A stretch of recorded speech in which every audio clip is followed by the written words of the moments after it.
What's going on, everybody? I'm Jiffy Nano, and welcome back to another Wonderlands build video, this time going over the evolution of my very first Stabbomancer Brr-zerker build that I made for the game. So, getting right into it, here are the skill trees. This build is based around using Stabbomancer's From the Shadows action skill to burst down enemies, while Berserker's capstone keeps our action skill going as long as we're killing stuff. The spec for both of these skill trees is pretty straightforward. In the Stabbo tree, we are taking potent poisons and 2 in the haste to get swift death, exploit their weakness, and contagion. Normally I would take elusive here, but it was recently discovered that contagion could essentially proc itself multiple times, bouncing back and forth between enemies, dealing ridiculous amounts of status effect damage. For this to work, we need over 100% bonus status effect damage between our skills and our gear, so that will affect our choices later. In the Berserker tree, we grab the usual, Ancestral Frost, Icebreaker, and the old ways, great damage increasing skills, and we'll be focusing on frost damage for our weapons. We also grab Cold Snap for the frost efficiency and movement speed with swift death. Then Blood Frenzy and Relentless Rage for the survivability, and if we do end up losing our action skill, this should keep our rage going for the bonus frost damage. Now there's 5 more points we need to spend in the Berserker tree to get to the capstone, and these can be pretty flexible based on preference. I put some in Instinct for the reload speed, but you can put these in Unyielding or Iron Squall, and I would say that Unarmored Defense is one of the best choices, especially if you're using a mood ring. But because of the recent changes and the fact that we're trying to stay invisible as long as possible, I was actually considering using like a finger ward, since we shouldn't be getting hit most of the time. And lastly, we grab the Berserker capstone, so we stay in our action skill longer and get it back faster as we get kills.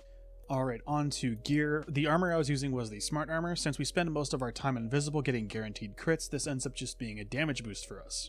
The skills on this aren't a huge factor, but I would look for potent poisons, exploit their weakness, or status effect damage in the passive stats. With our hero stats and 5 into potent poisons, we should only need an additional 20-ish% status effect damage to get the contagion to go crazy, so I would prioritize that over skills. And I would say the same goes for rings and amulets. Legendary rings and amulets aren't even necessarily needed here as long as you find good ones with good stats and Stabbomancer power. Stabbo power will increase the duration of From the Shadows, making it easier to keep up as you get kills, so you want to look for gun, elemental status, and crit damage on stats for your jewelry. For our melee weapon, I was using the Golden Pickaxe. This is just to hold an enchantment and to give us a boost in movement speed and cooldown when we pick up gold. For our spell, we have some options. The Buffmeister is always good, the Tidebreaker is also a good choice since most of our damage is going to be cryo, but you could also use an Ice Spike for burst damage or an Empowering Sigil to help freeze enemies really fast. The ward is a bit trickier. For bossing, the Cursed Wood is always going to be best for the burst damage because you don't have mobs to keep your invisibility up for extended periods of time, but while mobbing, you'll likely not get hit very much since you shouldn't be seen, so the Cursed Wood won't help much there, but you don't need the survivability from the body rune, so the best thing would probably be a purple amp shield for more damage. That chunk of ward should easily regen since we're invisible,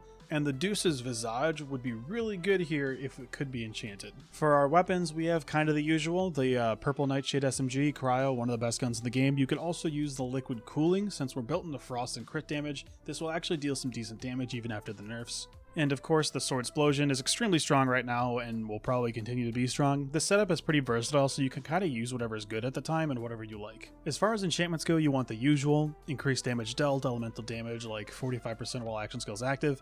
The only one that's a bit odd that you want to find is on action skill start, plus 20% status effect damage and chance. This will help with the contagion interaction. Kind of a short video for this one, but it's a pretty straightforward build. Go invis and slay enemies.